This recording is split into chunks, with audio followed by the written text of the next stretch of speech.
Okay, I think we are recording, so we'll get started, and it's good to see everybody again. This is in the middle of the series of alternative Jewish history, where we're looking at different moments that might have been turning points if something had happened differently. The first session, we talked about what if the temple had not been destroyed in the year 70, and then the second session was on what if the Abbasids had not defeated the Umayyads. Sorry, that was the third session. The second session was the Emperor Julian, if he had not been killed. And the third session we did last month, was what if the Abbasids had not defeated the Umayyads. All three of those turning points that would have tremendously affected Jewish history were really moments that has to do with what's going on in the outside. When we talked about the destruction of the temple, we were talking about Titus and what his motivations were as the Roman general, the future emperor. And then we talked about the Emperor Julian, who was a Roman emperor in late antiquity, who wanted to reverse the Christianization of the empire and go back to paganism, and had a strong tolerance for Judaism and authorized the rebuilding of the temple. And his reign was a short reign. It was only for 3 years. When we talked about the developments in the early Middle Ages in Islamic history in the Mideast, the Abbasid conquests of the Umayyad shifted the capital from Damascus to Baghdad, which the point was then that gave a outlet for the Gaonim and the editors of the Babylonian Talmud to sort of to make that the normative tradition of rabbinic culture throughout the Jewish world, because the yeshivas happened to have been near Baghdad, and was then able to send messages out everywhere because it was such a metropolis and the capital of the caliphate, which the yeshivas in the Galilee did not have access to that. So those were all moments in general history, in Roman history, and then in Arab history, that affected the development of Judaism, and Judaism would have developed very differently had those things not happened. For today's class, we're now jumping into modern history, which is more my area. So for this and the following three are close together. The next class after this is going to be what if Germany won World War I instead of the Allies? And then we'll talk about what if the Holocaust didn't happen. It's a big question. And then the last one we'll talk about Israeli Arab politics and Palestinian politics with what if Rabin had not been assassinated in 1995. So we're slowing down now as we get more in the modern history period. And today we're focusing really on German history in the 19th century, which is my area of academic interest, and talking about what if the Emperor Frederick had not died of throat cancer in 1888. So who is the Emperor Frederick? So first, if you think about the German Parliament building, the Reichstag building, and it's one of the major tourist sites in Berlin. We go there, we know the story of the Reichstag fire. That was one of the things that Hitler used as an excuse to declare sort of the enabling law, which was more than martial law, but basically established as dictatorial powers. The Reichstag is now still the German Parliament building. It was built during the reign of the Emperor William II. And when you go to the Reichstag to this day, and I couldn't find a picture of this to show you, but you're under the main columns, the front of the building, it says Dem Deutschen Volk, which means for the German people. And then that's at the facade. And then underneath that, there's three circular mosaics with different codes. One says WI, and one says FIII, and the third one says WII. And what those are codes for is the three emperors of the German Empire. It's WI is William I, and FIII is Frederick III, and WII is William II. I tried to Google it to find a picture of that. I type in, and it thinks I'm asking some kind of technical thing about Wi-Fi. Comes up. But those three emperors are the only emperors that what we call the Second Reich had. The Second Reich, we know about the Third Reich. The Third Reich is the Nazi dictatorships from basically 1933 to 1945. Reich in German just means empire or reign.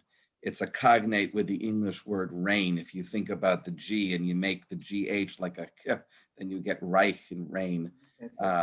And the First Reich is the Holy Roman Empire, which is really Germany, which is established by Charlemagne in 800 and lasts until it's dismantled by Napoleon in the beginning of the 19th century. And the Second Reich, though, is what we call the German Empire. It was established in 1871 and lasts until 1918, until the end of World War I, when the Republic, it's called the Weimar Republic, is established. And the German Empire was a very brief period, just 1871 to 1918. That 1871 is the unification of Germany. We associate that with Bismarck. And it was short-lived. And that's why the Nazis referred to the Third Reich as the 1,000-year Reich, because they wanted to be 1,000 years like the First Reich, which did last for 1,000 years, from roughly 800 to 1800. Unlike the Second Reich. What was the problem with the Second Reich? Problem was that it was too much liberalism, too much democracy. There was, and they wanted to go back to the older forms, was what the sort of postmodernism that the Nazis represented. So we think about the German Empire, we don't think of it as democratic, but in fact, historians say there was a Reichstag, right? There was a parliament, even though it was built by the emperors. There was a separation of powers, and the parliament controlled the purse strings. You had money could only be authorized by the assembly, the parliament, the same way as all other constitutional monarchies worked. And there was a constitution, but it was the empire was a confederation of which the main part was the Kingdom of Prussia. But in 1871, it included a lot of the other German states as well. That little background, in that period, 1871 to 1918, there is something important about the year 1888. And 1888 is called in German the Drei Kaiser Jahr, which is German for the three emperor year. I'm going to put a slide here up, and you can see these are the three emperors who all reigned in 1888. On the left is William I. He's the founding emperor, the first emperor of United Germany, the German Empire. And on the right is William II. He is the emperor from 1888 through World War I. He's Kaiser Wilhelm, who brings Germany into World War I and is vilified by the Allies, at least. My grandfather used to tell me, he was a child during World War I. He remembers them burning the Kaiser in effigy on the streets of Washington Heights, where he grew up, right across the bridge from where we are now. Between those two emperors, William I and William II, is Frederick III. And it's Frederick III I'm going to talk about today. Why did they all in 1 year? Because William I dies in March of 1888. And then his son, this is a grandfather, a son, and a grandson. It's one line, 3 generations from the House of Hohenzollern, which is the Prussian and the German imperial family. But Frederick reigned for only 99 days. And it was just a 99-day, he died in June of 1888. And then his son, William, ascends the throne, and then William abdicates after World War I. He still lives on into the into the 1940s. And he ends his life in exile in Norway, I think, in Denmark, I'm sorry, in Denmark. So the reason why I want to talk about Frederick III is because Frederick III was associated with the liberalism. He was anti-autocratic, and had he been able to reign for more than 99 days, he would have taken Germany in a very different direction. I want to just read a few passages here from classic historical accounts. One is from the Oxford Modern History, History of Modern Europe by Gordon Craig. He says that Frederick, Frederick was a war hero from the Austro-Prussian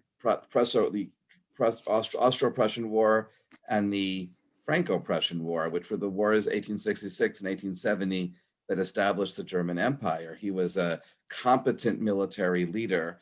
And Gordon Craig writes, if life were like romantic fiction, he would have ascended to the throne immediately after his military successes at Königgrätz and Gravelotte. Those were the big battles of those two wars.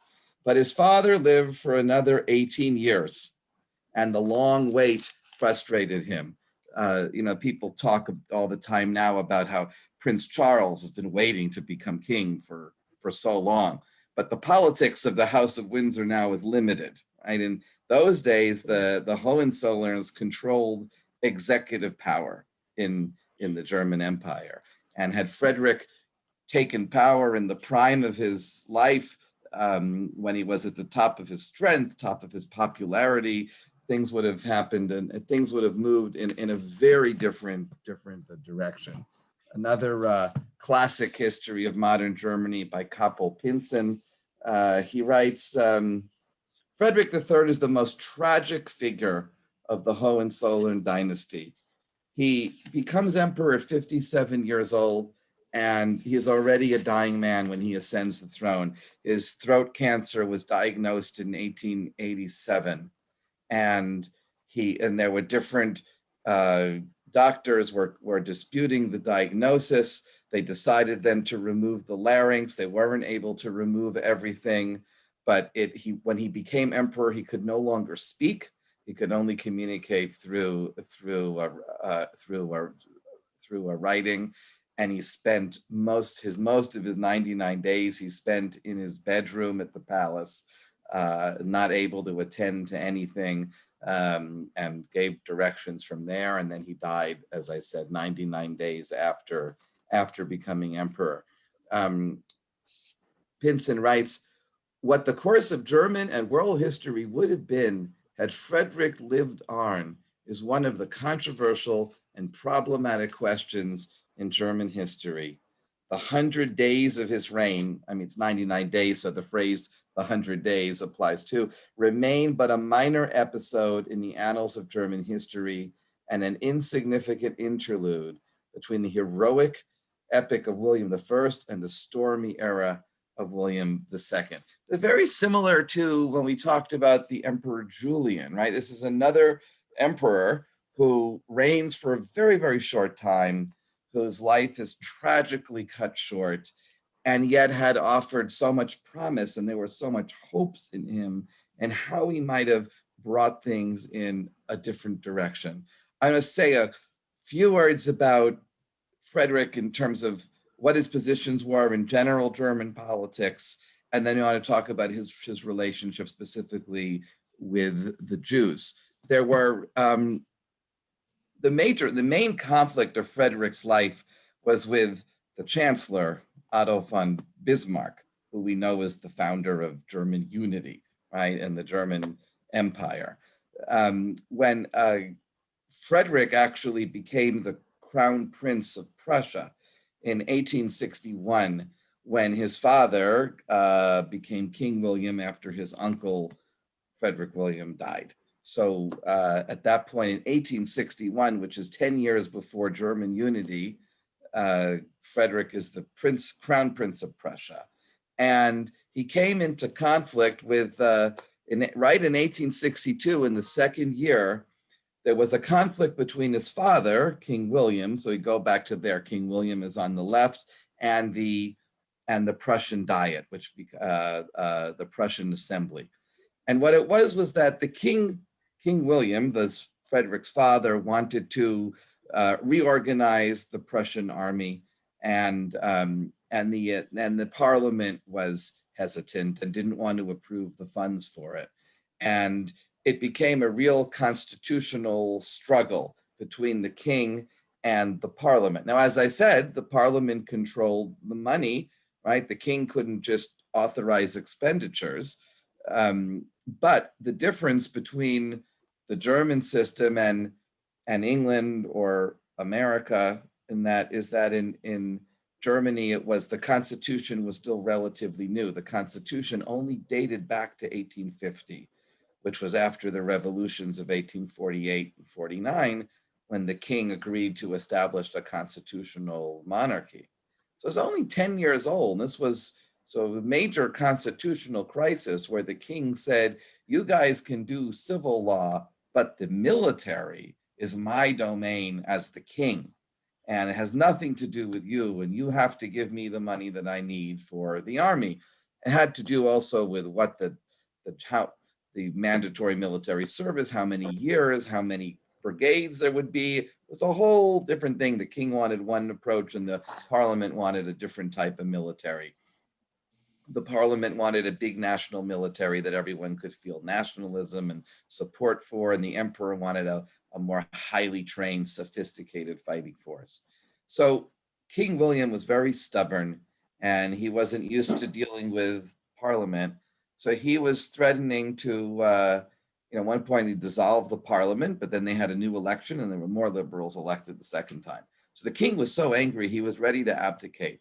And he called his son over and he said, Frederick, this is in 1862. He says, I'm going to abdicate. I'm going to give you the crown because I finished fighting with Parliament. You could just see him going to a rage. And Frederick convinced his father to stay. He said, you can't abdicate. That would be that would make the constitutional crisis even worse. You have to figure a way to work it out through the system, through the constitutional system. And then the solution was that they hired the king, tapped on Bismarck to be the prime minister. And then he's later in the chancellor, which means the same thing in the German context. And Bismarck was a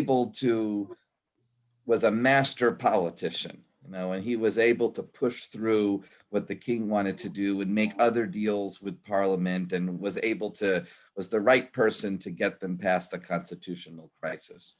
And one of the reasons why the king trusted Bismarck is because Bismarck was a very right-wing conservative aristocrat. Bismarck got along well with the king, but not well with the crown prince. And in 1863, it blew up where Bismarck had pushed through legislation that was curtailing the rights of the press. And whereas the Constitution had guaranteed a free press. So the crown prince, he's not the emperor then, Frederick, he spoke up and he gave a famous speech where he criticized Bismarck, and he said that I had nothing to do. He's giving a speech to a bunch of reporters, to journalists, and he said, I did not know anything about this, and whoever advised this represent the worst elements within our country. And he was just expressed how outraged he was and strongly took the side of the press. When the king heard this, he was so angry, he was fuming, and he ordered the arrest of his son. Bismarck had to intervene and calm them both down, because a public fight between father and son would not be good for the government. But the result of that tension, of that conflict, was that the crown prince was no longer involved with political matters. And what King William said, he said, listen, he said to his son, Frederick, you're going to deal with the military, and the chancellor is going to deal with politics. So he kind of divided up the military and politics. And that was where things were. Then moving to 1866, when they go to war with Austria. Now, Prince Frederick, he was against the war. He wanted to he didn't see why they had to fight with Austria, but the decision was to go to war. and he commanded a portion of the army and was a very successful military commander. At the end, when the Prussians defeated the Austrians, the King William, wanted to annex parts of Austria. And Bismarck said, no, we're not here for territory. It was just to establish Prussia's prestige. And Frederick there had to intervene with the king and said, we don't need to conquer land. So he was not a hawk. He wasn't interested in conquering territory. He took the side of the press. And then when we get to 1870, when we get to the war with France, and that's when Prussia defeats France, and a result of that is the establishment of the German Empire. I have to read you this passage that Frederick wrote. This is on New Year's Eve of 1871. He writes, we are deemed capable of every wickedness, and the distrust of us grows more and more pronounced. He's writing this as he's commanding the German invasion force in France. Nor is this the consequence of the war only. So far as the theory initiated by Bismarck and for years holding the stage of blood and iron brought us. What good is it brought us? What good to us is all power, all martial glory and renown, if hatred and mistrust meet us at every turn? If every step we advance in our development is a subject for suspicion and grudging, Bismarck has made us great and powerful, but he has robbed us of our friends, the sympathies of the world, and our conscience.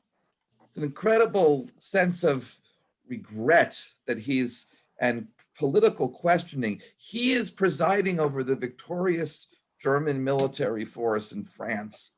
The German Empire is announced in the hall of the Palace of Versailles, in the Hall of Mirrors.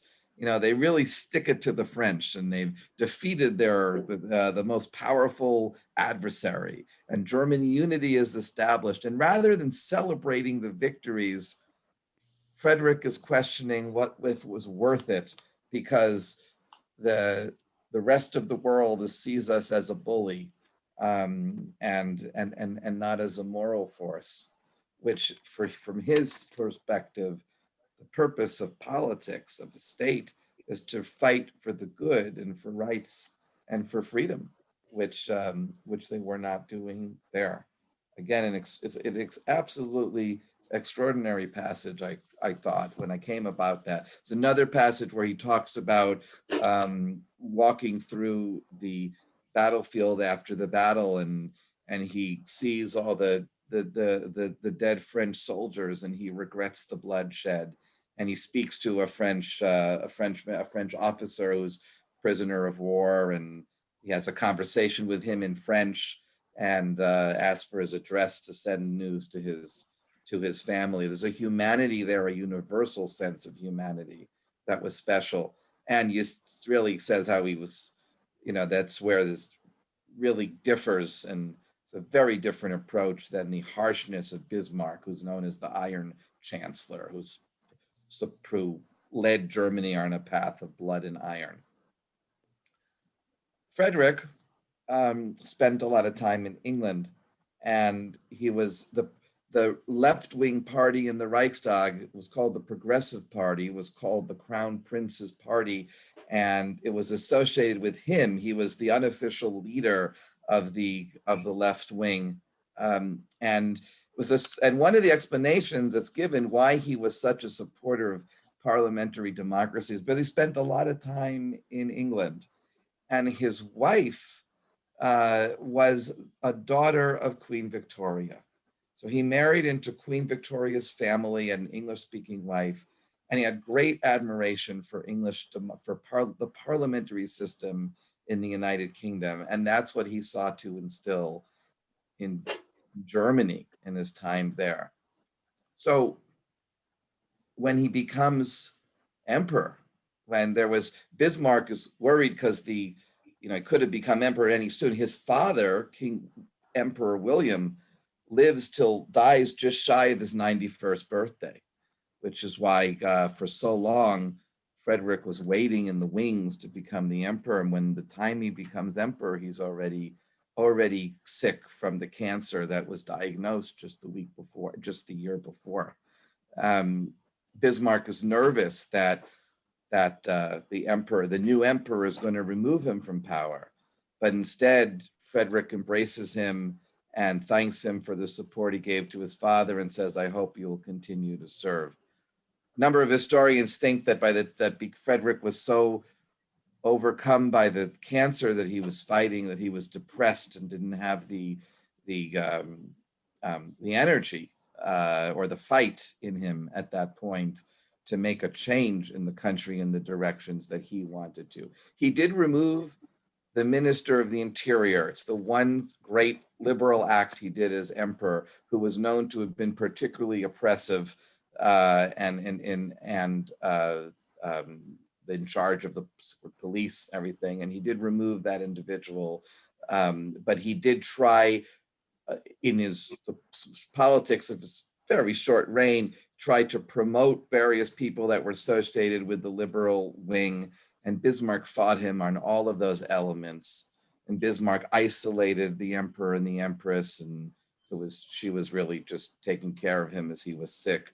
And Bismarck ran the country for those 99 days until then Frederick dies and his son William II becomes the emperor. Now, William II is more in Bismarck style than Frederick. He was conservative, he was militaristic, but he was very young when he became emperor. And within his first year, he removes Bismarck from the chancellor. He doesn't want to taking orders from an old man. So in a sense, Bismarck had built up the power of the monarch, and the monarchy then removed Bismarck, and William puts his own guy in charge as chancellor. William II is a very controversial figure too.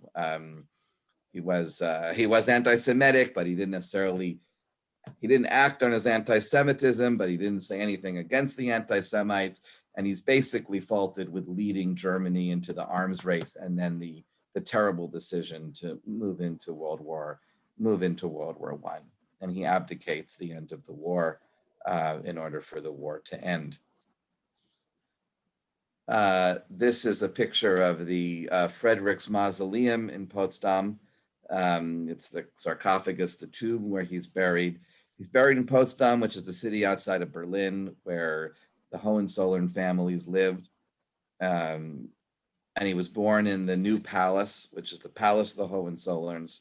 Right next to it is the Abraham Geiger College's new building, and Zacharias Frankel College, where I teach once a year, happened to have just been promised. We've been working for 8 years in building the building, and happens to be right next door to the palace where Frederick was born, and 10 minutes walk from the mausoleum where King Frederick is buried. So let's go back now to Frederick's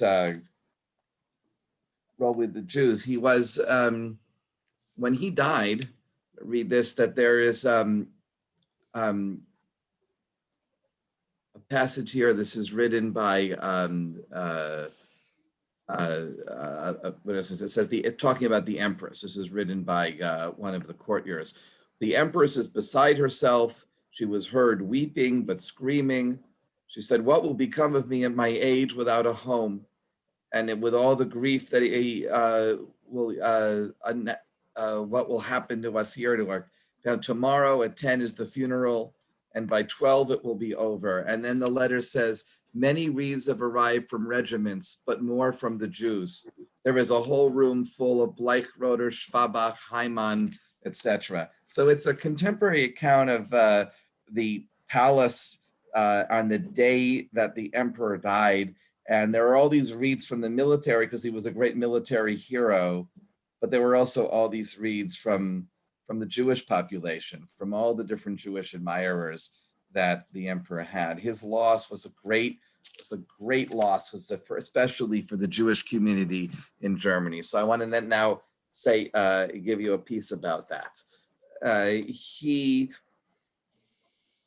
While William, his son, was in the circle of the anti-Semites. The whole anti-Semitic movement really grows in Germany in the 1880s in this period. Frederick and his wife opposed the anti-Semites. And when anti-Semitism was growing in Germany, the emperor and his wife attended a synagogue service in Berlin. And the emperor wore, this was in 1880, so he was the crown prince then. He came as the crown prince of Germany wearing a field marshal's uniform. He's the heir to the throne, and even in 1880, his father, even then, was in his 80s. Emperor William King, so it was at any day Frederick could become the emperor and one of the most powerful figures in the world, and he's attending a synagogue service in his military uniform in Berlin, and he's quoted as saying that anti-Semitism is, quote, the disgrace of the century. The disgrace of the century. Here's the crown prince to the German throne, says that if there's one mark, the greatest mark that's a disgrace of the whole century, he calls it anti-Semitism. Anti-Semitism was, only developing then in its very, modern form in the 1880s. The term was first coined in the late 1870s. And this is, of course, before the rise of the Nazis. But you have a German emperor who understood it as such a disgrace. We read things like this. This is why you think about how things, had he not, he died in his 50s. He could have reigned for 30 years.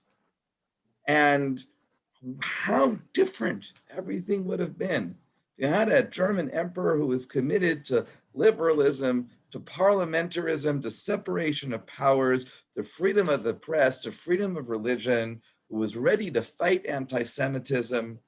That's why there was such hope in him, and why it's such a tragedy, because he was struck by the cancer and was robbed of a reign that he could have had. It says here, okay. There's a quote here from one of his opponents from the government, from the anti-Semitic side, who said, "The progressive gentlemen and their Jewish appendage are hard hit when Frederick died. They see their hopes of a golden age evaporated, and they fear Prince William, who is the new emperor in 1888." And anti-Semitism continued to fester, although things didn't go as under William. The emancipation still holds. The Jews don't lose their rights, but the nature of society would have been different under Emperor Frederick. I'm reading now from a book by Jonathan Steinberg, who's a professor from Penn, who wrote a biography on Bismarck. He writes there, "Frederick's illness and death have always been a great might have been in German history. Had he arrived healthy and strong, would the course of events have been different? Obviously, the question is no answer, but one thing can be said definitely. The mid-century generation, Frederick's contemporaries, never came to power. Instead, an uncivil, illiberal, unsteady, and insecure 29-year-old, who's William II, came to the throne, and the lost generation of the German mid-century never came to power." And then it's another acclaimed German historian of German history, Christopher Clark, who makes the argument that because William I lived for so long, right? He lived to be almost 91 years old. In a sense, that limited the influence and authority of Frederick over his son, William II, because Frederick was never the head of the family. The head of the family was always William I throughout William II's childhood. It was the grandfather who was in charge. It was the grandfather who had power. So, and the grandfather came from the old Prussian tradition. He was very conservative. He was very stubborn. And that was the tradition that William was brought up under his grandfather's shadow. And Frederick, who grew up during the generation that came of age in the 1848 revolution, which is the revolution that tried to instill democracy in Germany, that Frederick never had the authority to teach his son, because all the decisions of the family were made by his father, William. But not just that, but also Frederick's generation never came to power. The generation that grew up in the glory of the empire was the third generation that follows immediately after the first generation that established that power. When historians talk about German history, the big debate is, was it meant to be a straight line towards the Nazis, towards authoritarianism, towards dictatorship, towards ultra-nationalism, or might it have gone a different direction? And there was the Democratic Revolution in 1848 that in the end, the Prussian kings work out a compromise. But things might have continued more towards that democratic idea, and that's eventually where Germany was able to correct itself through the different republics that have also, taken root and exist now. But Frederick, having only been able to reign for 99 years, it was not just a tragedy for him, it was a tragedy for his whole generation, because the generation that might have instilled democratic ideas and liberal ideas, the generation that was so influential for the development of German Jewry and then for the development of Jewish community in America that flows from that, never held the reins of power that might have been. Here, let me take the stop stare down. So that's why I put that picture of the mausoleum there, a sense that what's the legacy, not just the legacy of one man who came to power when he was very, very sick and had a short reign, but it also represents the possibilities, the different direction that a whole country might have taken. Had Frederick not had cancer, right, the democratic roots, the democratic traditions, liberal traditions would have continued to solidify in Germany. And the more that those traditions solidified, the harder it would have been for totalitarianism to take root. Right? People have often since 2016, the questions have come up, is America going to be like Germany? People were asking that in 2016. They were asking it after the attack on the Capitol last month. But my answer always was that it's apples and oranges, because we have over 200 years of tradition of democratic institutions that can withstand challenges and threats. And in Germany, those traditions did not go that far back. It was a newer democracy. Traditions could have taken root, could have established themselves had Frederick not had cancer. The second thing is that's institutions.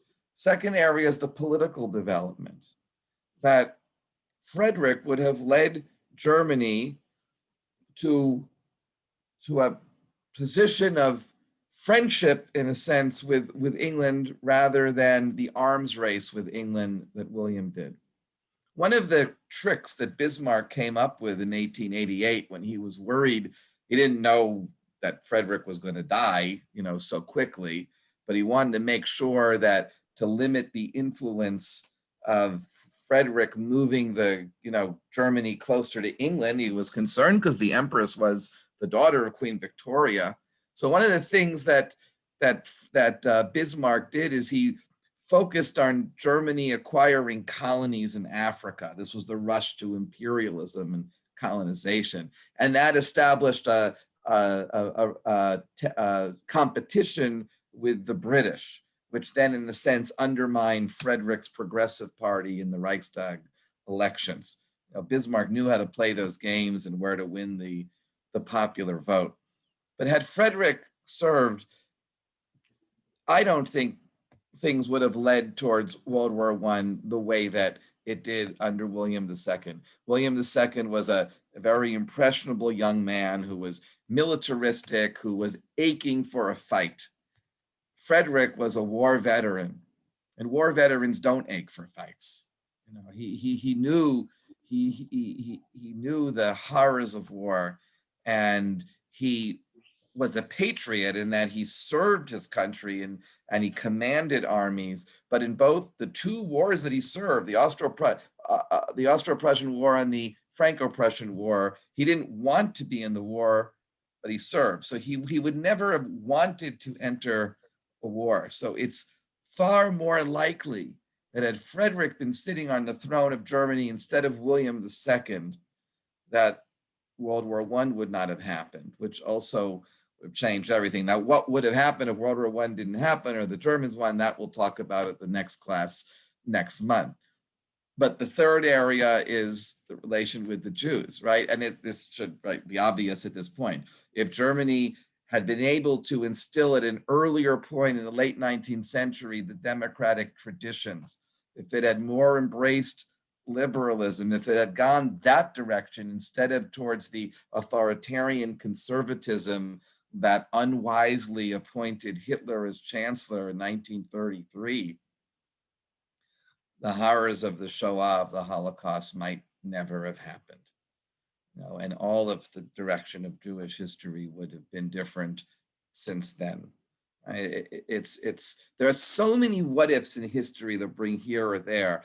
I don't want to say that the Holocaust happened because the doctors didn't catch Frederick's throat cancer in time. You know, there's greater causes of things beyond that, but sometimes there are little things that could, something had happened differently, or had the surgeon been able to remove more of the tumor, right? Or how different that the world would have been. I'll end with this and I'll take any questions you have. Why is he called Frederick III? There's only 3 emperors, William I, Frederick, and then William II. Why is he Frederick III? Because those designations don't refer to emperors of Germany, they refer to the Prussian crown, the King of Prussia. And Frederick II is Frederick the Great. There was a King Frederick I, there was a King Frederick II. The German emperors, when they became German emperors in 871, they still held the title of King of Prussia. It was German Emperor and King of Prussia was their title. It's like before India was independent, it was King of England and Emperor of India, or Queen Victoria was Empress of India. So it was a joint title, but as King of Prussia, he was Frederick III because there were already 2 Fredericks. And Frederick, but his namesake is important because Frederick II is Frederick the Great. But what made Frederick II Frederick the Great? I said before, what we did is we're talking about other contexts. When a king in history is called the Great, it's usually because they were a great conqueror, like Alexander the Great, or because they were a great builder, like Ramses the Great, which is Ramses happens to be the second, who built the huge palaces and monuments in Egypt. Herod the Great, the Roman appointed king of Judea, is called the Great because of his huge building projects, the temple and Masada and other cities and palaces that he built throughout Israel. King Frederick the Great of Prussia, who ruled in the 18th century, is called the Great because he was a philosopher. Yes, he happened to have been a military leader, and he had alliances with Russia and with Austria. It was involved with what's called the partitions of Poland. But he's not remembered primarily as a military conqueror. He's remembered as a great philosopher, as an enlightened king who wrote books of philosophy in French, who played musical instruments, who built a palace with a library, invited Voltaire to stay with him. And that legacy of Frederick the Great it's the other direction, it's the other Germany that the Nazis were antagonistic to. It was the Germany of letters, the Germany of humanism, and ultimately of liberalism. And that's the third Frederick, which was King Frederick III, Kaiser Friedrich III, would have continued to move Germany in that direction. The reason why these questions are so important to me is that there's like a gut reaction that we have as Jews when we hear about Germany. This is, oh, that's the land of the Nazis, the land of the anti-Semites, where they hate the Jews. And I've always said that I prefer to look at it differently, because if we blame the Germans for everything that happened to the Jews, we let everyone else off the hook. The fact is there's anti-Semites everywhere, and there's hatred and there's prejudice everywhere. And we have to look at history more carefully to see why did things happen in Germany one way and they happened in another place another way. When we started this series back in June, we started in May, June, what we were talking about Philip Roth's book on, what if the America didn't join World War II and was allied with the Nazis, and how, trying to imagine what that would have been like if a type of a Holocaust could have happened here in this country. The flip side is imagining what if things had happened differently in Germany. And it's important to understand that it teaches us that the roots of prejudice can be found everywhere, but it also teaches us that the roots of goodness and the things that we can hope for are also to be found everywhere. And that if Germany could have gone a different direction, and the whole world can also move in a different direction, because people everywhere have the potential of doing that. Sometimes the good people get a bad break, as Frederick III did, but other times things also work out. So I've been talking for 45 minutes. Thank you so much for your attention. I'm happy to take questions. Just the commercial for next time, let me just get that, just give me a second to get those dates in front of me so I can share that. The next class is going to be on March 15th, which is what if Germany did not lose World War I in 1918? And then April 19th is what if the Holocaust didn't happen? And then May 24th is what if Yitzhak Rabin was not assassinated. All of those are 20th century, 1918, 1941, and 1995. So that'll be a bit, so we'll focus the last three all on more recent history. Again, thank you all for your attention, and it's great to see all of you. Thank you, Mariam. Thank you. Any questions or comments? You probably never heard of Frederick III, right? Yeah, he's the only of the three. Where's William I? William I is buried in Berlin, and Frederick III is the only one that's buried in Potsdam, and it's a beautiful mausoleum also.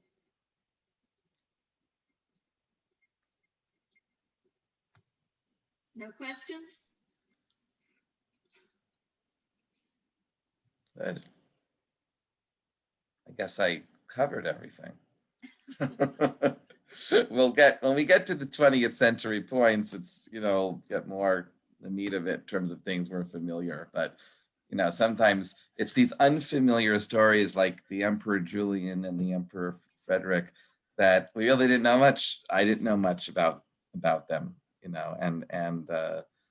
and yet it's so the reason why, and I thank you for your patience, is to think about, right, we would know more about them if things happened differently.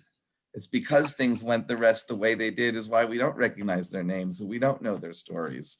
But sometimes the looking into what could have happened is just as important as what did happen, because it shows us what the different potentials are. Here's a question here. Any writings about the personal relationship between William II and his grandparents? Yeah, for sure.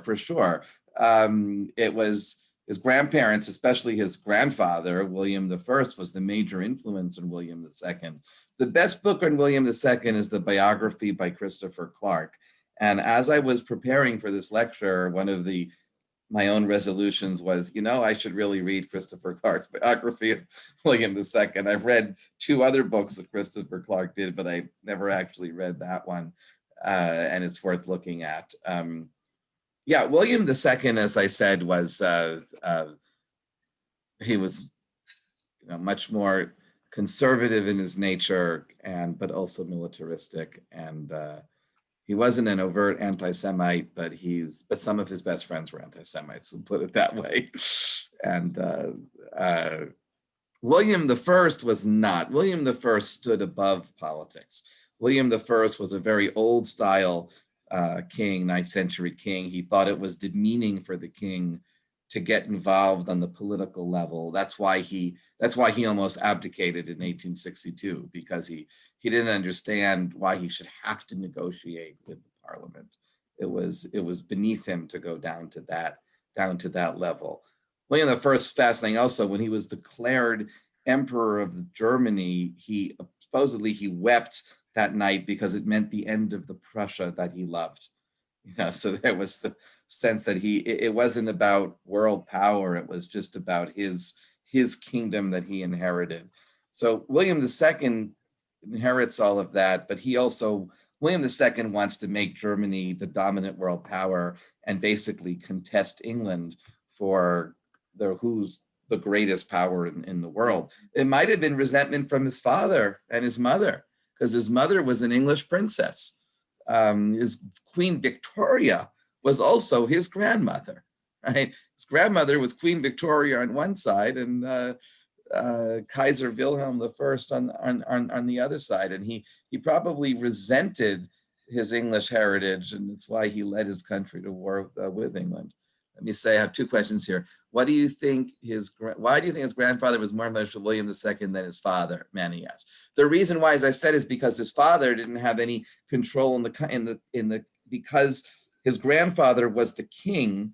His grandfather was the head of the family, so his grandfather was the one who made all the decisions. He made the decisions on what school his grandson was going to go to, on who his grandson's tutors were going to be, where his grandson was going to go to college. Right, all of those decisions that you usually make with your parents, his grandfather made, because his grandfather was the king, and this was the royal household. We think today about Queen Elizabeth, and how frustrated she is by her grandson who decided to leave England, because that broke the mold. If you're living in a royal family, the sovereign is the boss of the family. And in those days, the end of the 19th century wouldn't go against it. But the second reason is because he was probably in awe of his grandfather. William I was the founder of the German Empire.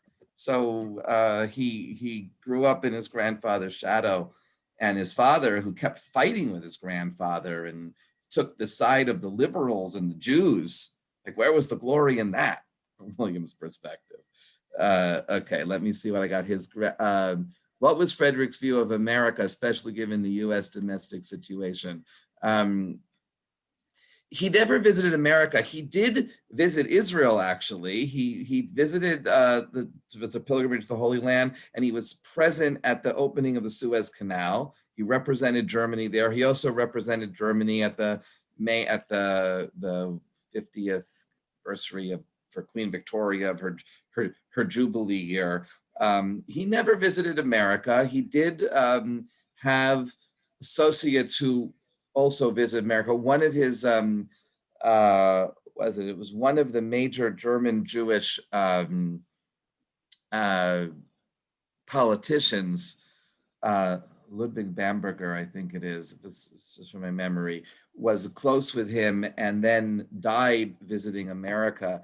And there's a story that the House of Representatives the US House of Representatives sent Berlin a condolence note, and Bismarck refused to even read it into the record because he, again, part of it was anti-Semitism, but also because he didn't want to give anything to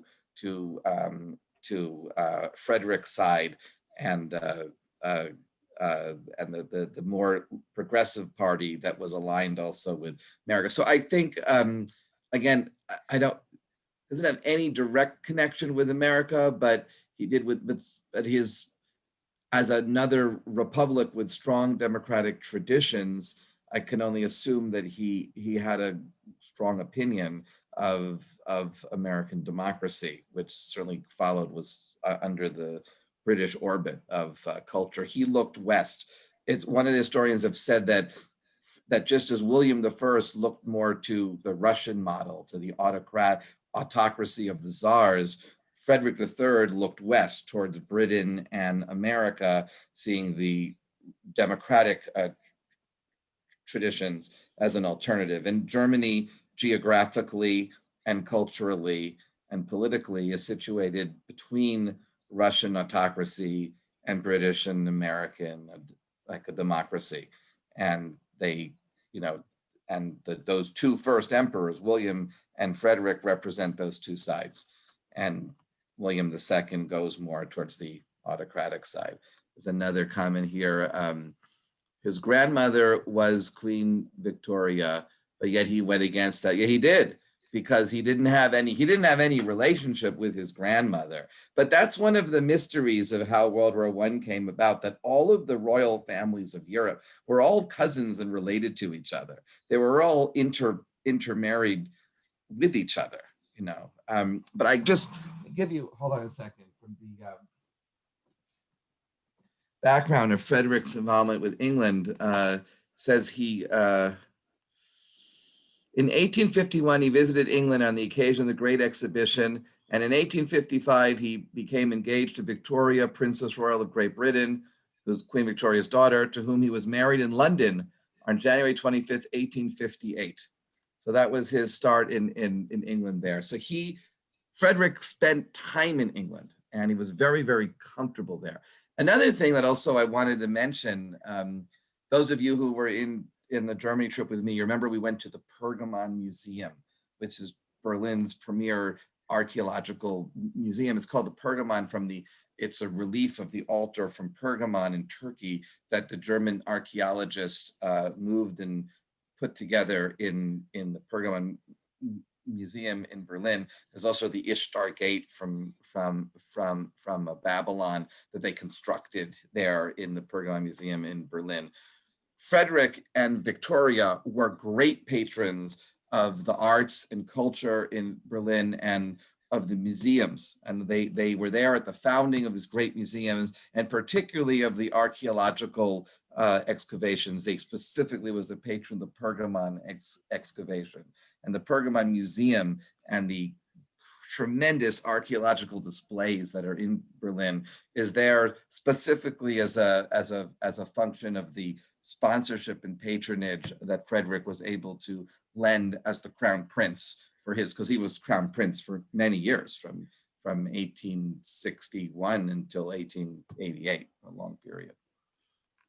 Did I get all did I respond? Yeah, so that's my answer. Yes, it is true. Queen Victoria was William II, Queen Victoria was his grandmother, and he went against England because, yeah, that was a war between cousins.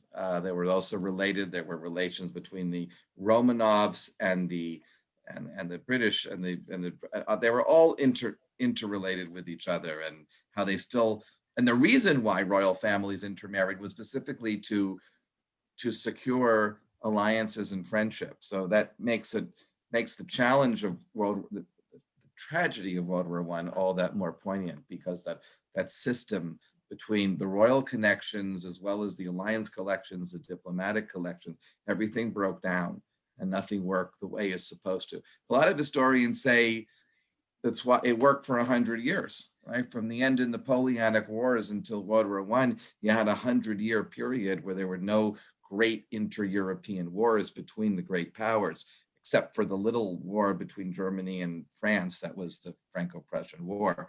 There are some exceptions, but besides, it was basically generally a time of peace. So the flip side is the system did work until it didn't, right? It worked until it didn't. All right, so thanks again. Great questions.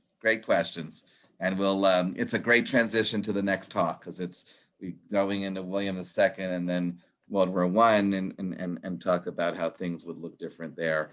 For the Jews also had World War I ended differently. Okay, thank you. Thank you, Rabbi.